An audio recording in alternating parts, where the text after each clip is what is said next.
আজকে বৃহস্পতিবার না? আজকের এই রাতটা যে জুমার রাত, জানেন আপনারা? আমরা বাংলাদেশে মনে করি জুমার দিন শেষে যে রাতটা, ওইটা মনে হয় জুমার রাত। আসলে ওইটা শনিবারের রাত। ইয়াউমুস সাবত, ইয়াউমুস সাবত, ইয়াউমুল আহাদ, ইয়াউমুল ইসনাইন, ইয়াউমুল সুলাসা, ইয়াউমুল আরবিআ, ইয়াউমুল খামিস, ইয়াউমুল জুমআহ। এই হচ্ছে 7 দিনের আরবি নাম। তা আজকে হচ্ছে ইয়াউমুল খামিস। এদিনে বিশ্বনবী রোজা রাখতেন। সোমবার, বৃহস্পতিবার সুযোগ হলে রোজা রাখবেন। যারা রোজা রাখবে তাদের জন্য ইন দ্য ডে অফ জাজমেন্টে আল্লাহ স্পেশাল একটা গেট বানাবে জান্নাতে ঢোকার জন্য।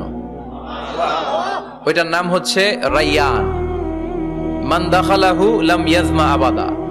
একবার who can enter within this door he will never be thirsty again. একবার যে দরজা দিয়ে জান্নাতে ঢুকতে পারবে, আজীবনের জন্য তার গলার তৃষ্ণা মিটে যাবে।